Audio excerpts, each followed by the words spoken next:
Antenatal care क्या होती है, उसके अलावा इंट्रानेटल केयर क्या होती है, पोस्ट नेटल केयर क्या होती है, कौन कौन सी केयर होती है वो अपन ने डिस्कस किया था प्रेग्नेंट टाइमिंग में, यानी प्रेगनेंसी पीरियड के अंदर कौन कौन सी केयर प्रोवाइड की जाती है वो हमने डिस्कस किया था।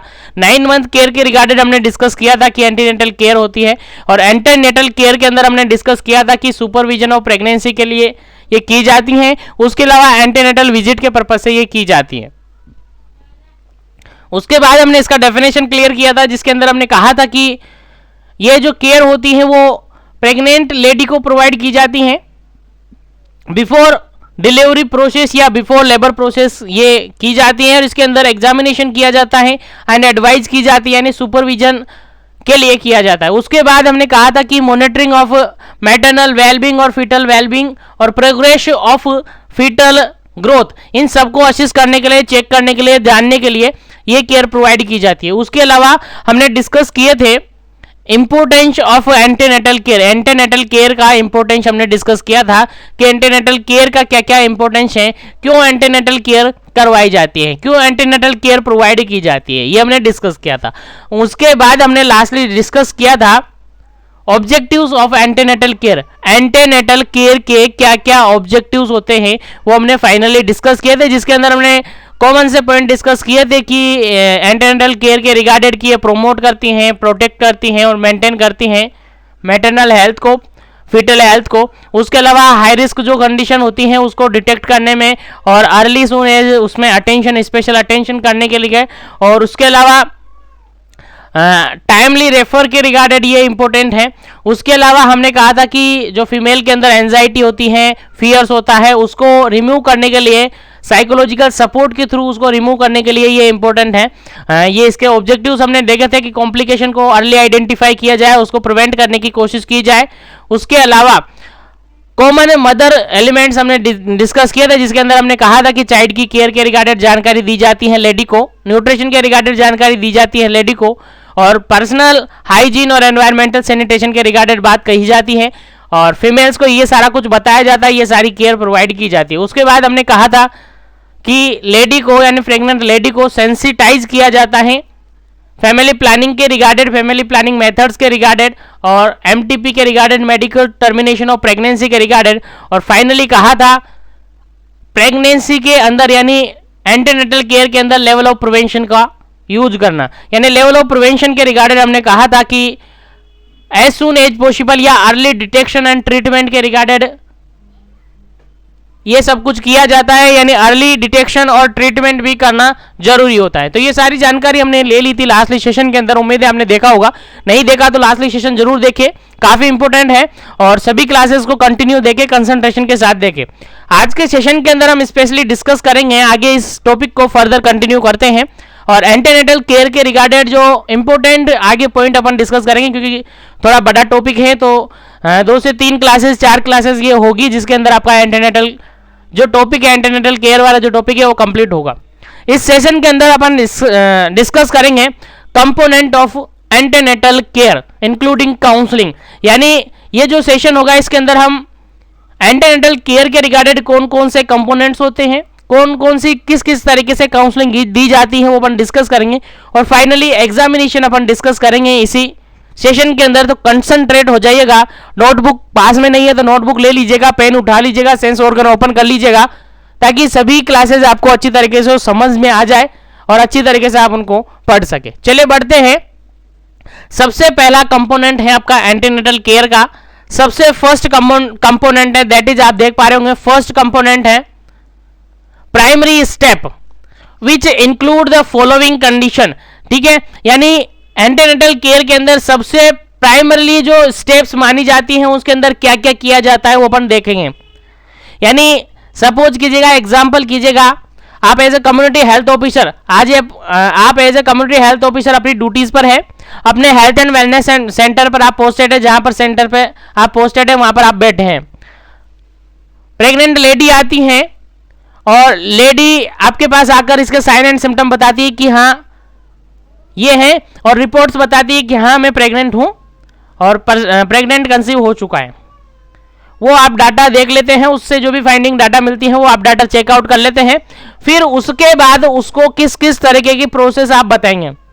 आपके साथ एएनएम होगी, एएनएम और आप मिलकर उसको पूरा केयर प्रोवाइड करेंगे, और कुछ असिस्ट करने वाले आपके हेल्थ केयर प्रोवाइडर्स वहां पर होते हैं, अवेलेबल होते हैं, वो सारे आपकी लिए हेल्प प्रोवाइड करेंगे। तो as a community health officer आप हैं, तो क्या क्या डाटा, क्या क्या कंपोनेंट आप इंक्लूड करेंगे प्राइमरली, ठीक है। एंटीनेटल केयर आप प्रोवाइड कर रही हैं, तो प्राइमरली कौन कौन से चेकअप, कौन कौन से इंटरवेंट आप करेंगे, तो वो अपन डिस्कस करेंगे। तो component of antenatal care upon discuss कर रहे हैं, और इसके अंदर अपन कंपोनेंट डिस्कस कर रहे हैं सबसे पहले नंबर का, that is a primarily step है। और प्राइमरली स्टेप के अंदर सबसे पहले आपके पास आई लेडी आ गई, कंफर्म हो गया कि हाँ लेडी प्रेग्नेंट है, तो सबसे पहला काम होगा आप उसका रजिस्ट्रेशन करेंगे। आप सबको पता है ऑनलाइन ऑफलाइन सभी तरीके से डाटा कलेक्ट होते हैं, सभी तरीके से आपको ये परफॉर्म करना होता है, सभी तरीके से आपको डॉक्यूमेंट प्रिपेयर करने होते हैं, सभी तरीके से डॉक्यूमेंट आपको मेंटेन करने होते हैं। तो सबसे पहले लेडी आपके पास आई है, कंफर्म हो गया है कि हाँ प्रेग्नेंट है, लेडी क्या है प्रेग्नेंट है, यानी कंसेप्शन हो चुका है। तो सबसे पहले एज सुन एज पॉसिबल आपको पता चल गया कि प्रेग्नेंट लेडी है, तो सबसे पहले उसका रजिस्ट्रेशन किया जाएगा। सबसे पहले क्या किया जाएगा, उसका रजिस्ट्रेशन किया जाएगा। And first checkup up to within first trimester, यानी अप टू 12 वीक, यानी जैसे कंसेप्शन हुआ उसके 12 वीक के अंदर अंदर आप पहला चेकअप उसके अंदर करेंगे, पहला एंटीनेटल चेकअप आप उसके अंदर करेंगे, यानी लेडी के साथ या लेडी के ऊपर पहला चेकअप परफॉर्म आप करेंगे। अब पहले चेकअप के अंदर क्या क्या आते हैं, क्या क्या एक्टिविटीज वहां पर होगी, क्या क्या प्रोसीजर आप अप्लाई करेंगे, क्या क्या टेस्ट आप करवाएंगे, वो सारा कुछ अपन डिटेल से आगे डिस्कस करेंगे। तो थोड़ा सा पेशेंस रखिएगा और कंसंट्रेशन के साथ बने रहिएगा। तो हम पढ़ रहे हैं कंपोनेंट के अंदर सबसे पहला कंपोनेंट है आपका प्राइमरली कंपोनेंट, यानी प्राइमरली स्टेप। उसके अंदर सबसे पहले लेडी आपके पास आती है, तो रजिस्ट्रेशन आप करवाते हैं। रजिस्ट्रेशन उसका करने के बाद फर्स्ट ट्राइमेस्टर, यानी कि इनिशियली 3 महीने के अंदर, फर्स्ट ट्राइमेस्टर यानी इनिशियली 3 महीने के अंदर, यानी 12 वीक के अंदर आप उसका क्या करेंगे, चेकअप करवाएंगे। एंटीनेटल चेकअप उसका होना चाहिए फर्स्ट ट्राइमेस्टर के अंदर, याद रखिएगा। उसके बाद मिनिमम कितने चेकअप, 4 एंटीनेटल चेकअप जरूरी है, याद रखिएगा। एंटीनेटल केयर आप प्रोवाइड कर रहे हैं तो एटलीस्ट 4 एंटीनेटल चेकअप होने जरूरी है। कितने चेकअप, 4 एंटीनेटल चेकअप होने जरूरी है, और उनमें से at least 1 antenatal checkup by MO के द्वारा होना चाहिए, यानी प्रिफर्ड किया जाता है कि पहला चेकअप या 1 चेकअप, 4 चेकअप में से 1 चेकअप मेडिकल ऑफिसर के थ्रू होना चाहिए। याद रखिएगा, ये बात दिमाग में बिठा लीजिएगा कि प्रेग्नेंट लेडी के अंदर एंटीनेटल विजिट करवाए जा रहे हैं, एंटीनेटल चेकअप करवाए जा रहे हैं, और एटलीस्ट मिनिमम 4 चेकअप होने जरूरी है। और उन 4 चेकअप में से एटलीस्ट 1 चेकअप, यानी 1 चेकअप कौन करेगा, 1 चेकअप करेगा आपको एमओ, यानी मेडिकल ऑफिसर पहला चेकअप करेगा। अब वो पहला करे, दूसरा करे, तीसरा करे, चौथा करे, कोई सा भी करे, लेकिन एटलीस्ट 1 चेकअप डॉक्टर करेगा, यानी मेडिकल ऑफिसर करेगा, बाकी अदर चेकअप हो जाते हैं। ठीक है, तो याद रखिएगा 1 चेकअप मेडिकल ऑफिसर करेगा, एटलीस्ट मिनिमम 4 चेकअप होंगे एंटीनेटल चेकअप, याद रखिएगा, भूलना नहीं है, काफी इंपॉर्टेंट है। अगर आपका एग्जाम ऑब्जेक्टिव्स होने वाला है, अगर ऑब्जेक्टिव्स रहेगा तब भी यहां से क्वेश्चन आपसे एग्जाम में पूछा जाएगा। बाकी इग्नू यूनिवर्सिटी से अगर कोई कैंडिडेट जुड़ा हुआ है तो उसका ऑब्जेक्टिव पेपर होगा और उसके रिगार्डिंग यहां से आपसे क्वेश्चन पूछा जाता है। ठीक है, तो पहला प्राइमरली स्टेप के अंदर सबसे पहले आप रजिस्ट्रेशन करेंगे, देन आफ्टर उसको फर्स्ट चेकअप के लिए इंकरेज करेंगे, और फर्स्ट चेकअप एटलीस्ट 12 वीक के अंदर हो जाना चाहिए, और मिनिमम 4 चेकअप आप करवाते हैं, और 4 चेकअप में से 1 चेकअप मेडिकल ऑफिसर के द्वारा होना चाहिए, ये याद रखिएगा आप। उसके बाद 2 dose of injection tetanus toxoid, यानी वैक्सीनेशन जरूरी है, वैक्सीनेशन जरूरी है। और वैक्सीनेशन में कौन सा वैक्सीन है, टीटी टॉक्सॉइड, टिटनस टॉक्सॉइड के 2 वैक्सीन लगते हैं, 2 इंजेक्शन लगते हैं, दोनों डोज कंप्लीटेड करनी है आपको। एक डोज कब लगेगी, दूसरी डोज कब लगेगी, आपको ऑलरेडी बताया हुआ है।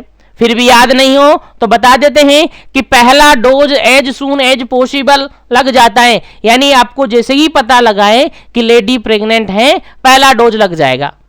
पहले ही आपको पता लग गया है कि लेडी प्रेग्नेंट है तो पहला डोज लगा देना है टीटी टॉक्सोइड का, टिटनस टॉक्सोइड का आप पहला डोज लगा देंगे। दूसरा डोज कब लगाएंगे आप सबको पता होगा, इम्यूनाइजेशन के अंदर काफी अच्छी तरीके से बताया है। सेम वैक्सीन के डोज अगर लगाने हैं तो एटलीस्ट 4 वीक का टाइमिंग जरूरी होना चाहिए, गैप होना चाहिए। जैसे कि पहला डोज आज लगाया आपने, पहला डोज आज लगाया तो इसके 4 वीक के बाद दूसरा डोज लगेगा, यानी अप्रोक्सीमेटली अपन कह सकते हैं कि 1 महीने के बाद दूसरा डोज लगेगा, पहले नहीं लगेगा, याद रखिएगा। एटलीस्ट 4 वीक का गैप होना चाहिए 2 डोज के बीच में, चाहे वैक्सीन कोई सी भी हो, चाहे वैक्सीन कोविड की हो, चाहे वैक्सीन आपकी इम्यूनाइजेशन प्रोग्राम की हो, एटलीस्ट 4 वीक का गैप होना चाहिए 2 सेम डोज के बीच में, याद रखिएगा, भूलना नहीं है। As a community health officer आप हैं तो ये जानकारी आपके लिए जरूरी है, क्योंकि काफी हेल्पफुल है, काफी काम आएगी और काफी लोगों को आप सिखाएंगे इस बारे में, इसीलिए याद रखिए 4 वीक का गैप होना चाहिए 2 सिमिलर डोज के बीच में, चाहे वैक्सीन कोई सी भी हो। तो सबसे पहले लेडी आपके पास आई, आपने अर्ली रजिस्ट्रेशन उसका कर दिया, आपको पता चल गया प्रेग्नेंट है।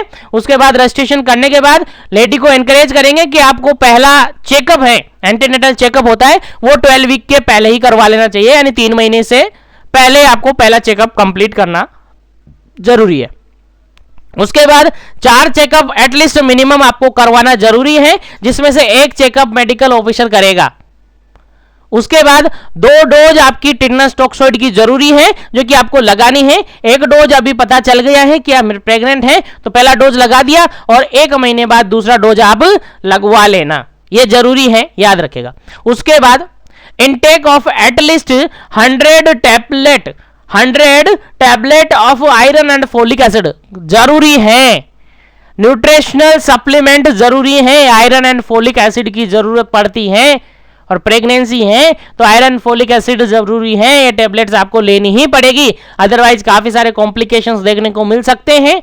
हालांकि पहले नहीं हुआ करते थे, लेकिन अब लाइफ स्टाइल चेंजेज हो गई, पूरा एनवायरमेंट चेंजेस है, तो iron and supplements, iron and folic acid का सप्लीमेंट्स आपको लेना होगा। 100 डोज फिक्स कर रखी है, 100 डोज लगती है, यानी 100 टैबलेट्स आपको लेनी होती हैं।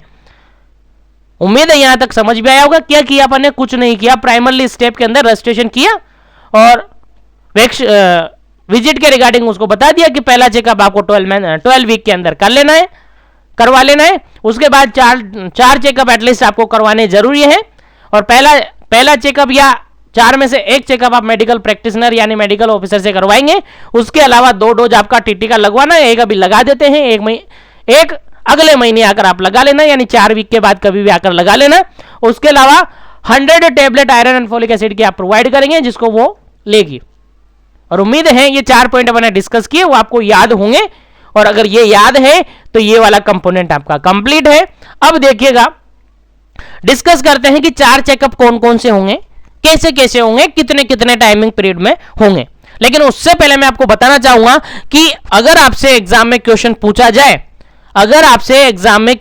जाए, देखिए जनरल क्वेश्चन में बता रहा हूं, अगर आप कॉम्पिटिटिव एग्जाम्स की प्रिपरेशन कर रहे हैं तो आपके लिए काफी हेल्पफुल रहेंगे, और अगर आप इग्नू यूनिवर्सिटी से बीपीसी सीएसएन कर रहे हैं तो आपके लिए इंपॉर्टेंट होंगे। तो चलिए बढ़ता हूं और कुछ इंपॉर्टेंट पॉइंट्स मैं आपको बता देता हूं यहीं पर, ताकि आगे आपको याद रहे। चलिए, सबसे पहले आपसे क्वेश्चन पूछा जा सकता है,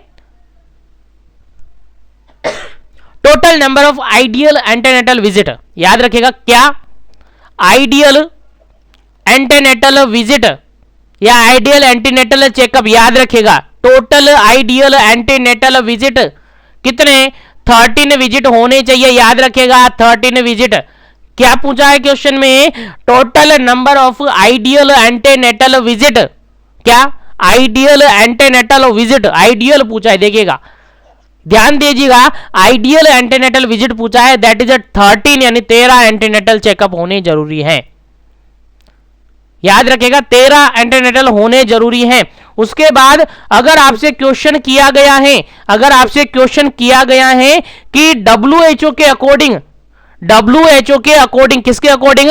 WHO वर्ल्ड हेल्थ ऑर्गेनाइजेशन के अकॉर्डिंग टोटल एंटीनेटल विजिट कितने होने चाहिए? तो एटलीस्ट मैंने बताया कि कितने 4 एंटीनेटल चेकअप होने जरूरी है। याद रखिएगा WHO के अकॉर्डिंग कितने होने जरूरी हैं? 4 चेकअप होने जरूरी है। तो आइडियली अगर पूछा जाए तो 13 होने चाहिए आंसर में आपका, और अगर WHO के अकॉर्डिंग पूछा जाए तो 4 आपका आंसर होना चाहिए। याद रखिएगा। और अगर गवर्नमेंट ऑफ इंडिया के अकॉर्डिंग आपसे पूछा जाए, सभी तरीके से मैं बता देता हूं, गवर्नमेंट ऑफ इंडिया के अकॉर्डिंग आपसे पूछा जाए तब भी चेकअप कितने होंगे? 4 होंगे। याद रखेगा कितने होंगे? 4 होंगे। अभी बताए जाएंगे किस किस टाइमिंग पीरियड पे आपको चेकअप करवाना होगा। तो आइडियली कितने? 13 यानी 13, WHO के अकॉर्डिंग कितने? 4, गवर्नमेंट ऑफ इंडिया के अकॉर्डिंग कितने? 4। याद रखेगा। उसके अलावा अगर राजस्थान की बात करें अपन, तो राजस्थान के अंदर स्कीम चली हुई है JSSY, जननी शिशु सुरक्षा योजना। सुना होगा आपने, पढ़ा होगा अच्छी तरीके से, नहीं पढ़ा तो याद रखिएगा, काफी इंपॉर्टेंट है। As a community health officer आपको जरूरी है ये सारी चीजें याद होना। तो JSSY के अकॉर्डिंग अगर पूछे तो JSSY के अंदर कितने वर्ड हैं देखिएगा, कितने अल्फाबेट है? 1 2 3 4। तो इसके अंदर कितने विजिट होंगे? 4 विजिट होंगे। याद रखेगा कितने विजिट होंगे? 4 विजिट होंगे, भूलना नहीं है। इसी का सिमिलर एक और स्कीम है JSY, जननी सुरक्षा योजना। जननी सुरक्षा योजना, इसके अंदर कितने अल्फाबेट? 1 2 3। कितने? 1 2 3। तो कितने चेकअप? 3 चेकअप। अब सबके लिए अल्फाबेट गिनना जरूरी नहीं है, सबके लिए अल्फाबेट गिनना जरूरी नहीं है, ये केवल आपको याद रह जाए इसीलिए मैं बता रहा हूं, बाकी आपको याद रखना है, आपके ऊपर है कि आप कैसे याद रखते हैं। तो बेसिकली 5 क्वेश्चन यहां से आपके निकल के आते हैं। पहला क्वेश्चन, आइडियली एंटीनेटल चेकअप कितने होते हैं? पहला क्वेश्चन है आपका, आइडियली एंटीनेटल चेकअप कितने होते हैं? तो वो होते हैं 13 यानी 13 होते हैं। दूसरा क्वेश्चन, WHO के अकॉर्डिंग एंटीनेटल चेकअप या एंटीनेटल विजिट कितने होते हैं? तो 4 होते हैं। गवर्नमेंट ऑफ इंडिया के अंदर कितने होते हैं? गवर्नमेंट ऑफ इंडिया के अकॉर्डिंग कितने होते हैं? 4 विजिट होते हैं। JSSY के अकॉर्डिंग कितने होते हैं? 4 विजिट होते हैं। JSY के अकॉर्डिंग कितने होते हैं? 4 विजिट होते हैं। अब फाइनली एक और इंपॉर्टेंट क्वेश्चंस मैं आपको बताने वाला हूं, NRHM के अकॉर्डिंग कितने होते हैं? NHM आप कह सकते हो, NHM national health mission, national health mission के अकॉर्डिंग कितने एंटीनेटल विजिट होने जरूरी है? तो आपका आंसर जाएगा 4 एंटीनेटल विजिट होना जरूरी है। इसीलिए आपको एक सिंगल आंसर अगर देखना है, एक सिंगल आंसर अगर आपको देना है तो total number of antenatal checkup, total number of antenatal checkup कितने होने चाहिए? तो वो याद होना चाहिए आपको, मिनिमम 4 एंटीनेटल चेकअप जरूरी है। याद रखिएगा, उनमें से एक चेकअप मेडिकल ऑफिसर के द्वारा होना जरूरी है। याद रखिएगा, तो एंटीनेटल विजिट अपन पढ़ रहे हैं, एंटीनेटल केयर अपन पढ़ रहे हैं, जिसके अंदर हम कंपोनेंट पढ़ रहे हैं। कंपोनेंट के अंदर प्राइमरली कंपोनेंट हमने डिस्कस किया, जिसके अंदर अगर लेडी आती है, कंफर्म है कि लेडी प्रेग्नेंट है, सबसे पहले उसका रजिस्ट्रेशन करेंगे। रजिस्ट्रेशन करने के बाद उसको एनकरेज करेंगे, उसको बताएंगे कि 12 वीक के अंदर अंदर यानी 3 महीने के अंदर अंदर आपको एक चेकअप कंप्लीट करना है। और उसके बाद आपको टोटल कितने चेकअप करने हैं? मिनिमम 4 चेकअप आपको करवाने हैं, जिसमें से एक चेकअप मेडिकल ऑफिसर के द्वारा होना जरूरी है। उसके बाद 2 डोज आपकी टिटनस टॉक्सोइड की जरूरी है, कंपलसरी है। पहली डोज आप अभी लगा लीजिएगा और दूसरी डोज आप 1 महीने बाद यानी 4 वीक के बाद लगा लीजिएगा। उसके अलावा एटलीस्ट 100 टेबलेट आयरन और फोलिक एसिड की आपको लेनी है, ये लेडी को आप बताएंगे। उसके बाद आगे की प्रोसेस देखेंगे। तो उम्मीद है यहां तक आपको समझ में आ गया होगा। तो यहां पर क्या है आपको याद रखना है? यहां पर आपको याद रखना है total ideal antenatal checkup, total ideal antenatal visit that is 13 visit. याद रखेगा, भूलना नहीं है। अकॉर्डिंग टू WHO कितने विजिट? That is 4 visit. याद रखेगा, भूलना नहीं है।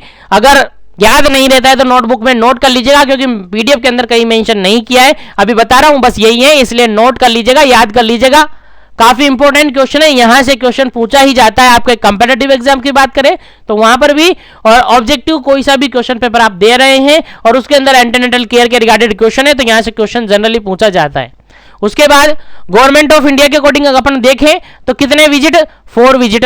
JSSY के अकॉर्डिंग देखें, जननी शिशु सुरक्षा योजना के तहत अपन देखें, स्कीम के थ्रू देखें तो इसके अंदर भी कितने विजिट, 4 विजिट। और JSY जननी सुरक्षा योजना के अकॉर्डिंग अपन देखें तो कितने विजिट, 3 विजिट। और NHM यानी नेशनल हेल्थ मिशन के अकॉर्डिंग अपन देखें तो 4 विजिट। यानी कह सकते हैं टोटल ANC, मिनिमम ANC की अपन बात करें, एंटीनेटल विजिट की बात करें, एंटीनेटल चेकअप की बात करें तो 4 चेकअप जरूरी है, जिसके अंदर से एक चेकअप आपका मेडिकल ऑफिसर करेगा, याद रखेगा।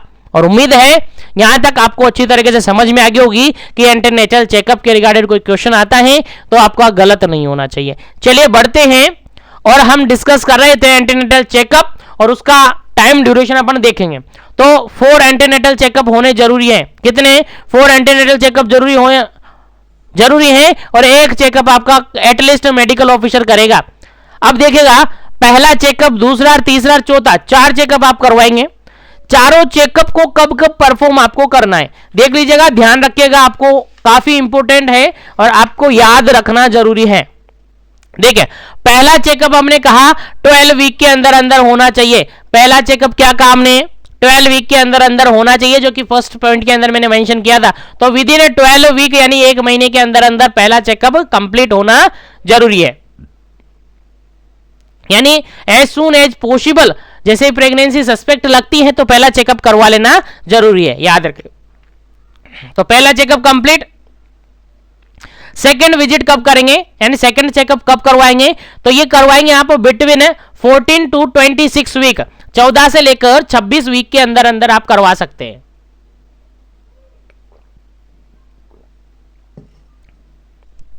कब करवाएंगे सेकंड चेकअप, सेकंड चेकअप आप करवाएंगे 14 से लेकर 26 वीक के बीच में। यानी जनरली अगर बात कहूं मैं तो 16 वीक के समथिंग, 16वें वीक के समथिंग आपको चेकअप करवा लेना जरूरी है, चेकअप करवा लेना चाहिए। कब, पहला चेकअप 12 वीक से पहले, दूसरा चेकअप 14 से 16 वीक के बीच में, यानी एटलीस्ट 14 से 26 वीक के बीच में, यानी एटलीस्ट 16 वीक के समथिंग आपको इसको करवा लेना चाहिए, याद रखेगा, भूलना नहीं है। तो 14 यानी 14 टू 26 वीक के अंदर आपको सेकंड चेकअप करवाना जरूरी है, यानी 16 वीक तक आप करवा सकते हैं। उसके बाद अगर थर्ड चेकअप की अपन बात करें, थर्ड विजिट की अपन बात करें तो बिटवीन 28 टू 36 वीक के अंदर थर्ड विजिट होगा, यानी 28 से लेकर 36 वीक के बीच बीच में आपको थर्ड चेकअप जरूरी है, करवा लेना चाहिए। और अगर अपन एग्जैक्ट बात करें तो 32 वीक के समथिंग आपका थर्ड चेकअप कंप्लीट हो जाना चाहिए, 32 वीक के समथिंग आपका थर्ड चेकअप कंप्लीट हो जाना चाहिए। और फोर्थ चेकअप कब होना जरूरी है, बिटवीन 36 वीक से लेकर टर्म तक, यानी 36 वीक के बाद आपका फोर्थ चेकअप जरूरी है। 36 के अबव 36 वीक के बाद आपका फोर्थ चेकअप जरूरी है, अब वो कभी भी आप करवा सकते हैं। काफी सारी प्रेगनेंसी आपको टर्म और प्री टर्म, पोस्ट टर्म इस तरीके से देखने को मिली होगी। आप जानते होंगे प्री टर्म क्या होता है, पोस्ट टर्म क्या होता है और टर्म प्रेगनेंसी, टर्म डिलीवरी क्या होती है, वो सब आप जानते हो। तो 36 पर इसके बाद आप फोर्थ चेकअप करवाएंगे। और अगर 36 के बाद आपको, जैसे कि 36 के दूसरे दिन ही आपको क्या होगा, डिलीवरी हो गया, तो फिर चेकअप की जरूरत नहीं है, डिलीवरी पॉसिबल है, फिर वो प्री टर्म बेबी आ जाता है, प्री टर्म डिलीवरी हो जाती है। क्योंकि 37 से पहले, याद रखेगा, 37 से लेकर 42 ये टर्म होती है। 37 वीक से लेकर 42 वीक्स तक का जो ये है टाइम पीरियड, ये टर्म प्रेगनेंसी होती है। कैसी होती है, टर्म प्रेगनेंसी या टर्म डिलीवरी इसको कहते हैं। अगर पहले डिलीवरी हो जाती है तो प्री टर्म होती है, प्री टर्म होती हैं। अगर 42 के बाद होती हैं तो वो पोस्ट टर्म होती हैं। यानी चारों विजिट इस तरीके से आपको कर रहे हैं। चारों विजिट किस तरीके से करने हैं, पहला विजिट आपको 12 वीक से पहले करवाना है, यानी 12 वीक आप कह सकते हैं। दूसरा विजिट आपको 14 टू 26 वीक यानी 14 से 26 वीक के बीच में, यानी एटलीस्ट 16 वीक पर आपको करवा लेना जरूरी है। उसके बाद थर्ड विजिट की अपन बात करें तो 28 to 36 वीक में आपको करवाना है, यानी 28 से लेकर 36 वीक के समथिंग यानी 32 वीक पर आपको थर्ड चेकअप करवा लेना जरूरी है। और फोर्थ चेकअप है 36 वीक से लेकर टर्म तक आप कर सकते हैं, यानी 36 के बाद कभी भी आप फोर्थ चेकअप करवा सकते हैं। तो ये हो गए आपके एंटीनेटल चेकअप और एंटीनेटल विजिट। तो इनिशियली आप करेंगे, अगर कंपोनेंट की अपन बात करें तो इनिशियली लेडी आपके पास आई, लेडी आते उसका रजिस्ट्रेशन कर देंगे, उसको एनकरेज करेंगे फर्स्ट चेकअप के लिए, और मिनिमम 4 एंटीनेटल चेकअप आप करते हैं, जिसमें से एक एंटीनेटल चेकअप आपका मेडिकल ऑफिसर करेगा। 2 डोज यहां पर टिटेनस टॉक्सोइड की लगाई जाएगी और 100 टैबलेट आपको आयरन एंड फोलिक एसिड की देनी है। तो उम्मीद है पहला कंपोनेंट आपको काफी अच्छी तरीके से समझ में आया होगा और दिमाग में सेट हो गया होगा कि पहला जो इनिशियली और प्राइमरी स्टेप है जिसके अंदर क्या क्या करते हैं एंटीनेटल केयर के अंदर। नेक्स्ट बात करें एसेंशियल कंपोनेंट, यानी सेकंड कंपोनेंट है आपका एंटीनेटल विजिट का और एंटीनेटल केयर का सेकंड कंपोनेंट है जिसको कहते हैं essential component of antenatal care. Antenatal care का एसेंशियल कंपोनेंट इसको माना जाता है। इसके अंदर क्या क्या करते हैं डिटेल से हम देखते हैं।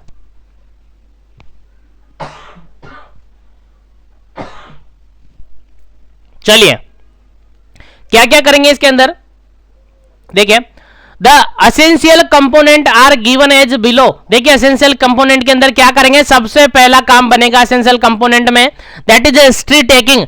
हिस्ट्री लेंगे, कंप्लीट हिस्ट्री आप कलेक्ट करेंगे फीमेल से रिगार्डेड, फीमेल की पर्सनल हिस्ट्री, फैमिली हिस्ट्री, उसके अलावा उसके गायनेकोलॉजिस्ट कोई गायनेकोलॉजिकल जो कोई हिस्ट्री है वो सारी हिस्ट्री आप वहां पर कलेक्ट करते हैं। उसके अलावा फिजिकल एग्जामिनेशन आप करते हैं। फिजिकल एग्जामिनेशन में आप हाइट मेजर करेंगे, उसका वेट मेजर करेंगे, ठीक है, लेडी का हाइट मेजर करेंगे, लेडी का वेट मेजर करेंगे, लेडी का बीपी मेजर करेंगे, पेलरनेस उसकी स्किन को देखेंगे, ऑब्जर्व करेंगे, रेस्पिरेटरी रेट चेक करेंगे और एडिमा चेक करेंगे। ये सारी जानकारी और ये सारे एग्जामिनेशन आप करवाते हैं लेडी के अंदर। नेक्स्ट है एब्डोमिनल पाल्पेशन। क्या करेंगे, एब्डोमिनल पाल्पेशन, यानी उसके एब्डोमन को पाल्पेट करके देखेंगे, स्टेथोस्कोप से अस्कल्टेशन करके देखेंगे फीटल मोमेंट है या नहीं है। अब आप कहेंगे इनिशियली कैसा फीटल मोमेंट होगा, लेकिन ये कंपोनेंट है, आपको करना पड़ेगा, आपको देखना पड़ेगा, आपको समझना पड़ेगा। कंपोनेंट है और कंपोनेंट को फुलफिल करना पड़ेगा, क्योंकि एंटीनेटल केयर आप प्रोवाइड कर रहे हैं एक लेडी को, तो आपको करना पड़ेगा, सीखना पड़ेगा। चलिए नेक्स्ट अपन क्या करेंगे, लेबोरेटरी इन्वेस्टिगेशन करवाएंगे। क्या करवाएंगे, लेबोरेटरी इन्वेस्टिगेशन करवाएंगे, क्योंकि अपन पढ़ रहे हैं essential component of antenatal care. अब essential component of antenatal care अपन पढ़ रहे हैं तो ये सारे इन्वेस्टिगेशन अपन करवाएंगे। क्या करवाएंगे, सबसे पहला और इंपॉर्टेंट इन्वेस्टिगेशन है दैट इज एचबी लेवल आप चेक करवाएंगे। फीमेल के अंदर एचबी लेवल कितना है, क्योंकि एचबी लेवल गिरने वाला है।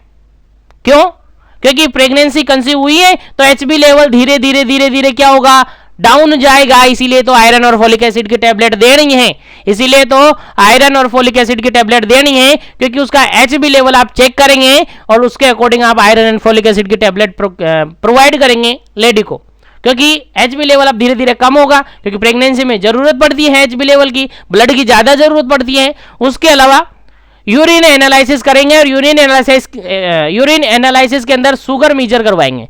क्या शुगर मेजर करवाएंगे, यूरिन एनालिसिस के अंदर आप प्रोटीन मेजर करवाएंगे। तो ये इन्वेस्टिगेशन लेबोरेटरिकल इन्वेस्टिगेशन करवाएंगे, जो कि essential component of antenatal care के अंदर आता है। उम्मीद है ये भी आपको अच्छी तरीके से समझ में आ गया होगा। चलिए आगे बढ़ते हैं और नेक्स्ट कंपोनेंट है that is a desirable component of antenatal care. Antenatal care के अंदर नेक्स्ट कंपोनेंट है जिसको डिजायरेबल एंटीनेटल केयर के कंपोनेंट बोले जाते हैं, डिजायरेबल कंपोनेंट बोला जाता है, यानी जरूरत के अकॉर्डिंग इनको करवाया जाता है। बाकी कंपोनेंट है इसके, बाकी डिजायरेबल कंपोनेंट इनको बोला जाता है। देखिए desirable component of antenatal care are as given. सबसे पहला काम करेंगे आप ब्लड ग्रुप करेंगे, यानी आरएच टाइप आप चेक करेंगे, यानी मिक्स मैचिंग करेंगे, क्रॉस मैच करवाएंगे किसका, ब्लड का।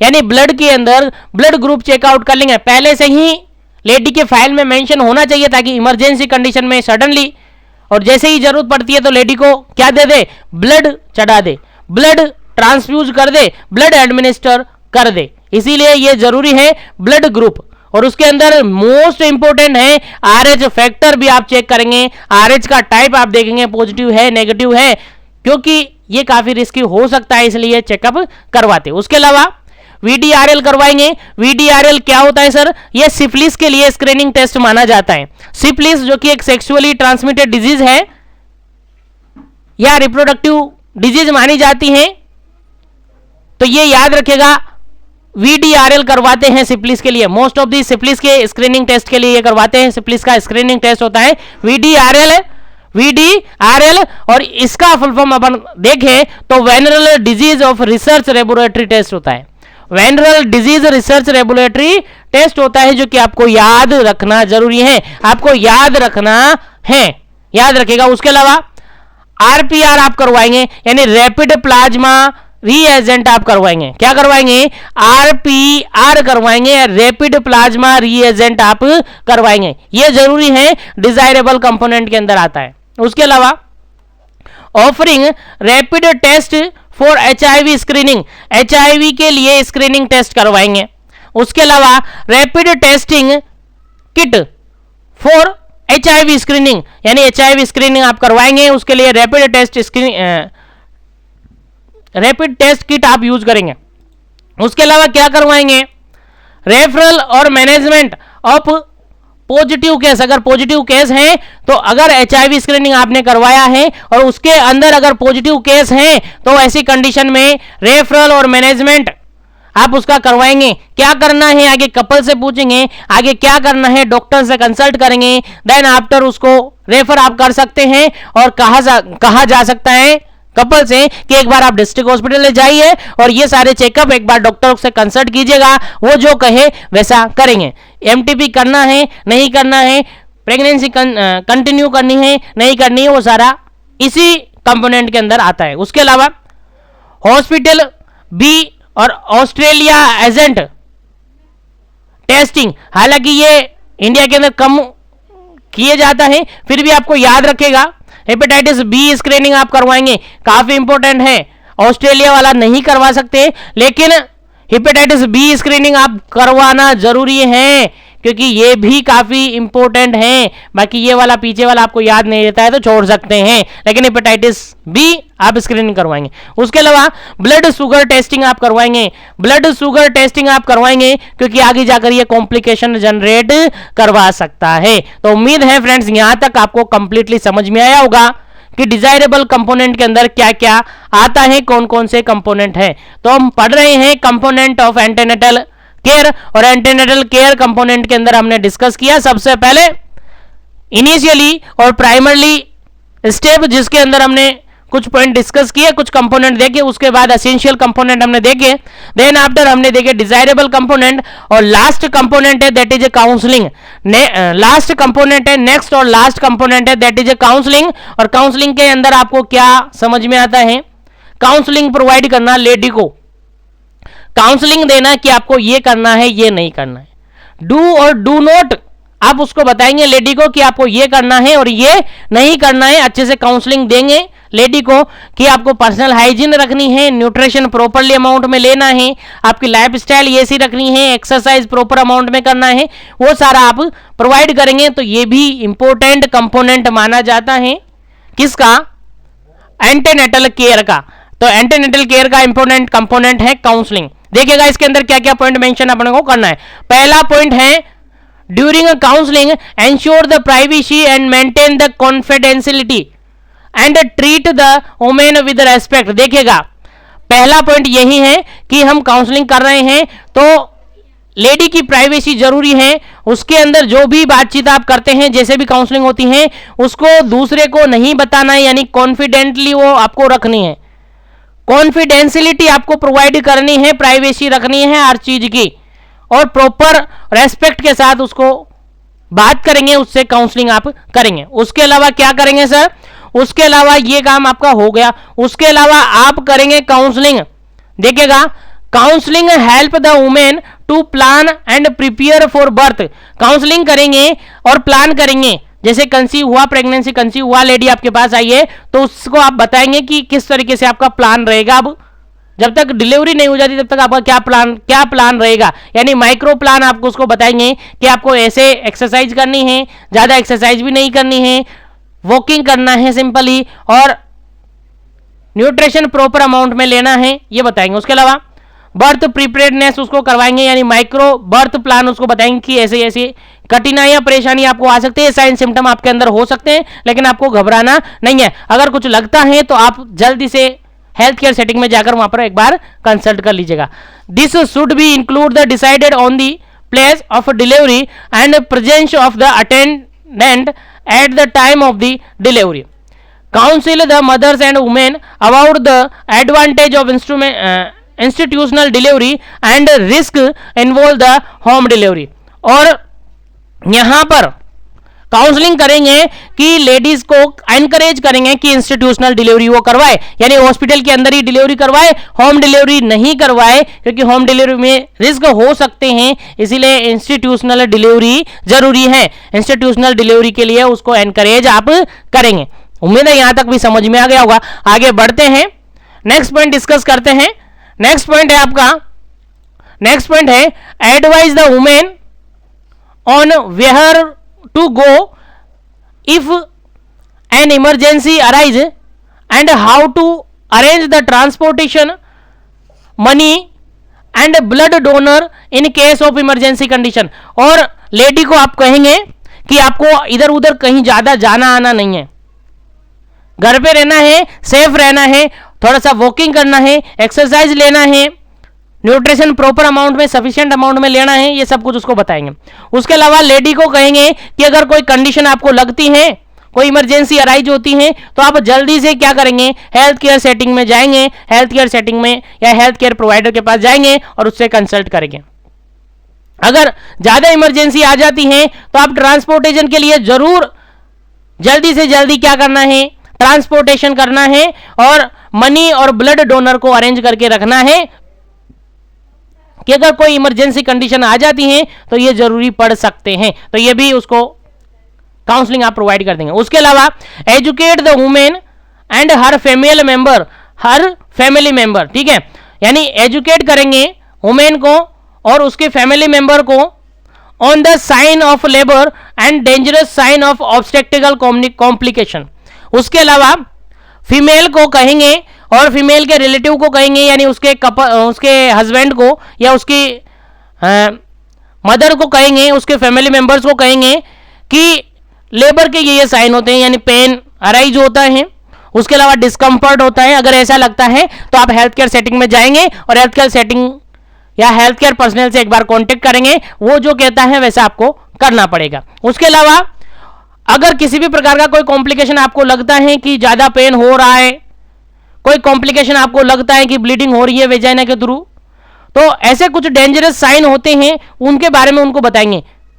गायनेकोलॉजिकल यानी ऑब्स्टेक्टिकल कोई डेंजरस साइन होते हैं, वो लेडी को आप बताएंगे और कहेंगे कि अगर ऐसा होता है तो आप जल्दी से जल्दी जितना जल्दी हो सके आप हेल्थ केयर सेटिंग के अंदर जाएंगे, हेल्थ केयर प्रोवाइडर के पास जाएंगे और उससे कांटेक्ट करेंगे, उससे कहेंगे, उसको बताएंगे सारी कंप्लेन, देन आफ्टर वो जो प्रीफर करे वो आपको करना है। क्योंकि ये जो टाइम पीरियड है काफी रिस्की हो सकता है, तो आपको थोड़ा थोड़ा सा सारा कुछ ध्यान रखना पड़ेगा, क्योंकि एंटेनेटल पीरियड के अंदर आप चल रहे हैं, तो सारी जानकारी लेडी को आप देंगे। उसके अलावा क्या होगा, उसके अलावा होगा emphasize the importance of seeking ANC और पीएनसी। देखिएगा लेडी को कहेंगे आपको पूरे एएनसी करवाने, यानी एंटीनेटल चेकअप जो है कंप्लीट, मिनिमम 4 चेकअप आपको करवाने हैं। उसके अलावा PNC postnatal care checkup भी आपको करवाने जरूरी है, यानी लेबर के बाद भी आपको जरूरत पड़ेगी, एक दो बार आपको हेल्थ केयर सेटिंग में जाना पड़ेगा, ये भी आप लेडी को बताएंगे। उसके अलावा एडवाइस करेंगे डाइट से रिगार्डेड, न्यूट्रिशन से रिगार्डेड, रेस्ट से रिगार्डेड, यानी प्रेग्नेंट लेडी को आप कहेंगे कि आपको प्रॉपर अमाउंट में डाइट लेनी है, स्मॉल मील लेनी है, फ्रीक्वेंट मील आपको लेनी है, प्रॉपर रेस्ट लेना है, प्रॉपर स्लीप लेना है, प्रॉपर एक्सरसाइज में आपको करनी है, एक्सरसाइज ज्यादा भारी वाली एक्सरसाइज नहीं करनी है, हैवी एक्सरसाइज नहीं करनी है, लाइट एक्सरसाइज करनी है, और आपको दौड़ना नहीं है, केवल वॉकिंग आपको करना है। ये सारी जानकारी प्रेग्नेंट लेडी को देंगे एज ए काउंसलिंग तौर पर, और वो एग्री होती हैं। उसके बाद आगे देखते हैं। उसके बाद नेक्स्ट कहेंगे अपन, inform the women about the breast feeding and including the exclusive breast feeding. यानी काउंसलिंग करेंगे लेडी से कहेंगे कि आपको आफ्टर डिलीवरी फोकस करना है ब्रेस्ट फीडिंग पर और एक्सक्लूसिव ब्रेस्ट फीडिंग करवानी है। लेडी से कहेंगे कि बर्थ से लेकर आपको 6 वीक तक, सॉरी 6 मंथ तक, बर्थ से लेकर आपको 6 मंथ तक बेबी को एक्सक्लूसिव ब्रेस्ट फीडिंग करवानी है, यानी वीनिंग नहीं करवाना है। 6 मंथ तक आपको एक्स्ट्रा कुछ भी सप्लीमेंट नहीं देना है। 6 मंथ तक आपको एक्सक्लूसिव ब्रेस्ट फीडिंग ही करवानी है। 6 महीने के बाद, 6 मंथ के बाद आप बेबी को एक्सक्लूसिव ब्रेस्ट फीडिंग और सप्लीमेंट्री जो फीड आते हैं वो दे सकते हैं, लेकिन 6 मंथ तक आपको एक्सक्लूसिव ब्रेस्ट फीडिंग करवानी है। और ब्रेस्ट फीडिंग के टेक्निक्स, अलग अलग टेक्निक्स होती हैं, वो बतानी है, जिनको अपन आगे डिटेल से डिस्कस करेंगे अगले सेशन के अंदर। उम्मीद है यहां तक समझ में आ गया होगा। उसके अलावा provide information on the sexually relationship during pregnancy. उसके अलावा इंफॉर्मेशन प्रोवाइड करेंगे फीमेल को सेक्सुअली या फिजिकली रिलेशनशिप से के रिगार्डेड। प्रेगनेंसी के अंदर, प्रेगनेंसी में कोई लेडी है तो फिजिकली रिलेशन से, यानी सेक्सुअली रिलेशनशिप से, सेक्सुअली इंटरकोर्स से के रिगार्डेड इंफॉर्मेशन प्रोवाइड करेंगे लेडी को। याद रखिएगा, भूलना नहीं है, काफी इंपॉर्टेंट है, क्योंकि कॉम्प्लिकेशन जनरेट हो सकते हैं। उसके अलावा warn against the domestic violence. अगर कोई डोमेस्टिक वायलेंस है तो उसके रिगार्डेड भी जानकारी देंगे, किसको? फीमेल को। उसके अलावा काफी सारे अलग अलग कॉन्सिक्वेंस देखने को मिलते हैं वायलेंस से रिगार्डेड, आप सबको पता होगा। उसके अलावा क्या करेंगे? उसके अलावा promote family planning. Family planning के रिगार्डेड भी बेसिकली काउंसलिंग प्रोवाइड करनी है लेडी को। फैमिली प्लानिंग के रिगार्डेड भी काउंसलिंग प्रोवाइड करनी है। फैमिली प्लानिंग के रिगार्डेड भी याद रखिए, जितने भी कॉन्ट्रासेप्टिव्स वगैरह होते हैं सारे कुछ उसको बता देने, फीमेल को बताने जरूरी है, क्योंकि एज ए काउंसलर आप बैठे हुए हैं और काउंसलिंग दे रहे हैं प्रेग्नेंट लेडी को, तो सारी काउंसलिंग आपको उसको देना पड़ेगा। यानी फैमिली प्लानिंग के रिगार्डेड भी बताना पड़ेगा। गैप कितना होना चाहिए बेबीज के बीच में वो भी बताना पड़ेगा, यानी पूरा डिटेल्स आपको यहां पर बताना पड़ेगा। उसके अलावा inform the women about the Janani Suraksha Yojana, यानी JSY के रिगार्डेड जो स्कीम है उसके बारे में भी लेडी को आप बताएंगे, उसके बारे में भी काउंसलिंग देंगे। और उसके अलावा incentives offered by the state government, उसको बताएंगे कि इसके रिगार्डेड इंसेंटिव भी आपको मिलता है, क्योंकि स्टेट गवर्नमेंट आपके लिए इंसेंटिव देती है प्रेग्नेंट कंडीशन में। जननी सुरक्षा योजना या जननी सुरक्षा योजना के तहत आपको कुछ इंसेंटिव भी मिलता है मंथली के अकॉर्डिंग, जितने चेकअप के अकॉर्डिंग आपको इंसेंटिव्स भी मिलेंगे। इसलिए सारी जानकारी आप क्या करेंगे? लेडी को दे देंगे। तो उम्मीद है फ्रेंड्स ये सारी काउंसलिंग आप करेंगे। इसके अलावा भी जो जनरल काउंसलिंग होती है वो सारी काउंसलिंग आप लेडी को बता देंगे, और लेडी उन सभी बातों को समझना चाहिए। लेडी को भी वो सारी जानकारी जरूरी है, क्योंकि उसके बिना आगे वो काफी एंजाइटी और फियर में रह सकती है, इसलिए वो सारा कुछ आपको करना है।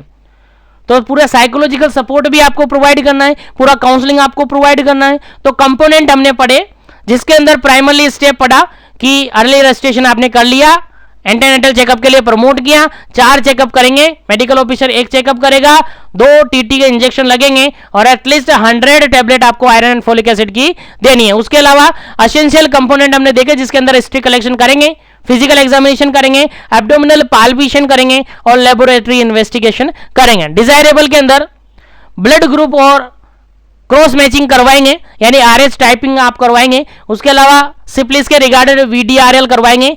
HIV इन्फेक्शन के रिगार्डेड स्क्रीनिंग टेस्ट करेंगे, अगर पॉजिटिव है तो उसका रेफरल और मैनेजमेंट करवाएंगे। उसके अलावा हेपेटाइटिस और ब्लड शुगर टेस्ट आप करवाएंगे। उसके अलावा काउंसलिंग प्रोवाइड करेंगे। अब काउंसलिंग के अंदर क्या क्या प्रोवाइड करेंगे वो आपने देखा और समझ में आया होगा। उम्मीद है यहां तक की क्लास कंप्लीटली आपको समझ में आई होगी। तो इस वीडियो को ज्यादा से ज्यादा लाइक कीजिएगा, शेयर कीजिएगा। चैनल पर पहली बार विजिट कर रहे हैं तो चैनल को सब्सक्राइब करके बेल आइकन कॉल पे प्रेस कीजिएगा, और अपने फ्रेंड्स को भी मोटिवेट कीजिएगा किसी तरीके से वो भी जल्दी से जल्दी, जितना जल्दी हो सके ज्वाइन कर ले, ताकि सभी सेशन का बेनिफिट वो ले सके, सभी सेशन को वो इजीली पढ़ सके। तो आज के लिए इतना ही, मिलेंगे नेक्स्ट सेशन के अंदर। नेक्स्ट इसके पार्ट को लेकर यानी एंटीनेटल चेकअप के अंदर अपन पढ़ रहे हैं, और एंटीनेटल चेकअप के अंदर नेक्स्ट टॉपिक अपन पढ़ेंगे that is examination of pregnant women. यानी प्रेग्नेंट वुमेन के अंदर क्या क्या एग्जामिनेशन किया जाता है, क्या क्या कलेक्शन किया जाता है, क्या क्या डाटा कलेक्शन किया जाता है, वो अपन नेक्स्ट सेशन में पढ़ेंगे। इस सेशन को यहीं पर अपन फिनिश करते हैं, मिलेंगे नेक्स्ट सेशन के अंदर जल्दी। जब तक के लिए बने रहे जीवन एजुकेशन के साथ। और अगर अभी तक आपने मिशन एजुकेशन ऐप डाउनलोड नहीं किया तो अभी जाएंगे प्ले स्टोर पर और डाउनलोड कर लेंगे, और वहां से सभी पीडीएफ का एक्सेस आप ले सकें।